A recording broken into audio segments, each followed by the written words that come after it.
Subscribe The Sport Show. Ally Kamwe akalia kuti kavu Yanga. Ally Kamwe wenda akakutwa na hatia zitakazoweza kumpelekea kufungiwa mechi au kufungiwa mpira rasmi. Na huu ni uchambuzi wa kile ambacho kinaenda kumtokea Ally Kamwe katika hii vuta ni kuvute iliyoendelea kati ya TFF, bodi ya ligi, Yanga pamoja na Simba. So ni nini ambacho kinaendelea? Ni nini ambacho kitakumkuta Ally Kamwe?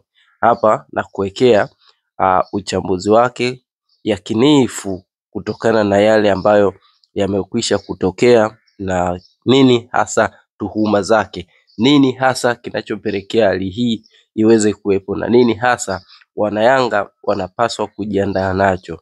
Kwa hiyo naomba tuendelee moja kwa moja mpaka mwisho kujua kiundani haya ambayo ninaenda kukuelezea. Klabu ya Yanga bado imeendelea kuwa na msimamo wake kuhusiana na sakata la kutokucheza mechi namba 184, lakini hali inakuwa tofauti kwa Ally Kamwe ambaye amekalia kuti kavu kunako TFF, lakini hata Yanga kutokana na kauli zake alizozitoa siku chache zilizopita kutokana na hali iliyotokea baina ya TFF, bodi ya ligi, lakini na klabu ya Yanga. Hiyo inatokana na mkutano waliokaa kati ya Yanga na bodi ya ligi tarehe 9 ya mwezi wa 6, na baada ya hicho kikao Yanga baadaye waliita press conference kwa ajili ya kuzungumzia mchakato, ambapo Ally Kamwe alizungumzia mambo walioweza kujadiliana na mapendekezo waliowapa bodi ya ligi kwenye kikao hicho, kwa sababu hiyo siku bodi ya ligi waliomba waweze kukaa. So Yanga wakaitikia wito, ambapo waliongozwa na CEO wao Mtinde, waliongozwa na Arafat, lakini pia waliongozwa na Ally Kamwe pia alikuwepo. Ila baada ya kutoka hapo Ally Kamwe akaita waandishi wa habari kwa ajili ya kuzungumzia yale yaliyokuwa yametokea. So matamshi au matakwa ya Yanga kunako bodi ya ligi yakawa ni yenye ukakasi kunako kwa bodi ya ligi. So Ally Kamwe akajikuta anabaki peke yake kwa matamshi ambayo yanaonekana kuikandamiza TFF ama bodi ya ligi. So hiyo inaenda kuleta ugumu zaidi, kwa sababu mpaka dakika hii taarifa zinaelezea kwamba Ally Kamwe tayari ameitwa kwenye kikao cha maadili. So viongozi wa Yanga naamini watalifanyia hilo kazi endapo hali ikiwa ni tofauti. So Ally Kamwe kuita kwenye kikao cha maadili na TFF inaleta picha tofauti. Kumbuko kwamba Ally Kamwe alikwishaga kufungiwa au kupewa faini kadhaa. Aliwahi kukutwa na hatia na kuweza kupewa adhabu. So safari hii kwa kauli zake alizozitoa zinaenda kumweka hatiani, na pengine anaweza akafungiwa kunako miaka kadhaa au miezi kadhaa au mechi kadhaa, au akapigwa faini kutokana na matamshi yake aliyoyatoa, ikielezea kwamba wao wanaidai TFF. Ina maana ni kama vile alikuwa anaivua nguo TFF. So kwa kauli zile TFF wanazitafsiri kwamba ni utovu wa nidhamu, na vile vitu hakupaswa kuongea msemaji, bali vilipaswa kuwasilishwa kimaandishi na uongozi mkuu wa klabu ya Yanga. Ndio maana TFF wakawajibu Yanga kwamba wao ndo waliokubaliana kwa ajili ya madeni yao. So watume mwakilishi wao, mhasibu wao, waende wakakague mahesabu na kujua ni wanadaiana kiasi gani au kiwango chao cha deni kiko vipi. So Ally Kamwe yeye anakamatika kutokana na yale matamshi yake aliyoyatoa kwenye press conference, ikionesha tuhuma nzito dhidi ya viongozi wa TFF, dhidi ya viongozi wa juu kabisa wa TFF.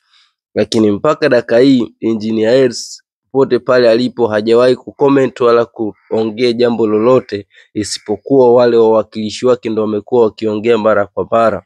So kunako klabu ya Yanga pengine wakakutana na adhabu ya kumkosa msemaji, kutokana na endapo Ally Kamwe atakamatwa au atakutwa na hatia, ina maana inaweza ikatokea hali ya yeye kufungiwa mechi kadhaa au miaka kadhaa, kama ilivyowahi kumtokea Haji Manara. Kumbuke kwamba Haji Manara alikuwa ni msemaji wa klabu akichukua nafasi kutoka kwa Antonio Nugas, lakini baadaye kidogo hizi kauli za hapa na pale zilipelekea Haji Manara kuweza kufungiwa kwa muda mrefu sana, kutokujihusisha na soka kwa namna moja ama nyingine.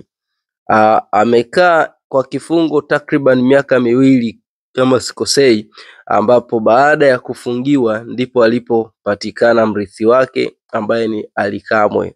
Ally Kamwe alikuja kuchukua nafasi ya Haji Manara, lakini pia aliweza kuifanyia kazi vizuri mpaka kuweza kumpata mpinzani wake ambaye ni Ahmed Ally. Ahmed Ally ameonekana akifanya kazi vizuri sana na Ally Kamwe, kwa sababu ni kama wamebond kwenye urafiki, hali inayopelekea sisi kama mashabiki wa soka Tanzania kuona kwamba kwa kipindi hiki tumepata wasemaji bora zaidi kuliko kipindi cha nyuma. Kipindi cha nyuma kulikuwa na watu tofauti tofauti, lakini wakubwa zaidi ambao tuwazungumzie alikuwa ni Jerry Muro wa Yanga na Haji Manara wa Simba. Sasa watu walichangamsha sana mpira wa Tanzania, lakini kwa wakati huu au kipindi cha karibuni sasa hivi tumekuwa na Ally Kamwe, halikadhalika na Ahmed Ally. Wawili hawa wameonekana wakichuana vilivyo kunako ligi NBC Tanzania, na usemaji wao umekuwa ukiwavutia wadau wengi sana wa soka, kutokana na namna ambavyo wanakuwa wakichombeza sana na maneno yao ya kiutani. Ama kweli wamekuwa wakibeba sana ule utani wa jadi, na wamekuwa wakiufanyia kazi haswa, kwa maana kwamba kwa namna moja ama nyingine wamekuwa wakizungumzia pasipo kuleta chokochoko au kuchokonoa sehemu yoyote ile, aidha upande wa Yanga au upande wa Simba. Zaidi imekuwa ni hali ya utani uliokithiri, utani ule wa ndani kabisa, ule utani ambao ukiwa mwenye roho nyepesi unaweza ukarusha ngumi. Ukimsikiliza Ally Kamwe vizuri, kama wewe ni mpenzi wa Simba, unaweza ukamrushia ngumi, lakini ukiwaona kwa pembeni ni watu ambao wameweka bondi nzuri zaidi kuliko wasemaji wote kwa wakati huu. Japo kizazi hiki kinabebwa na wasemaji wachanga, mfano kama Azam aliyechukua nafasi ni Hashim Ibwe, naye ambaye amekuwa sema hatrendi sana kutokana na ukubwa wa vilabu hivi vya Simba na Yanga kuweza kuwa ni vilabu vinavyofuatiliwa zaidi kuliko wasemaji wengine. Mfano Christina wa Tabora naye yumo ni miongoni mwa wasemaji vijana, japo mkongwe anabakia msemaji wa JKT Masau Bwire, huyo ndo anaendelea kuwa mkongwe, ukifuatiwa na Tobias Kifaru wa Mtibwa. Kwa hiyo kwa namna moja ama nyingine unaona kabisa kwamba ambao wapo kwenye trendi katika vilabu hivi ni vya Simba na Yanga anakuwa ni niliyokutajia Ahmed Ally pamoja na Ally Kamwe. So hiki kinachoenda kutokea kwa Ally Kamwe kwa namna moja ama nyingine kinaweza kikawa ni pigo kwa Ahmed Ally baada ya kukosa pacha. Kwa hiyo nani atakayetaniana naye, nani ambayo watakuwa wakitengeneza utani mujarabu kabisa. Ikumbuke kwenye press conference za taifa za TFF ambazo zikiwa zinawakilisha mechi za kimataifa, mara nyingi Ally Kamwe anakuaga pembeni na Ahmed Ally, huku akitoa utani wa jadi ule wakitaniana, hali inayopelekea mashabiki wa soka kuendelea kupenda kile ambacho wanakifanya na kuendelewa kuvutiwa na kile ambacho wanatamani kukiona kati ya Ahmed Ally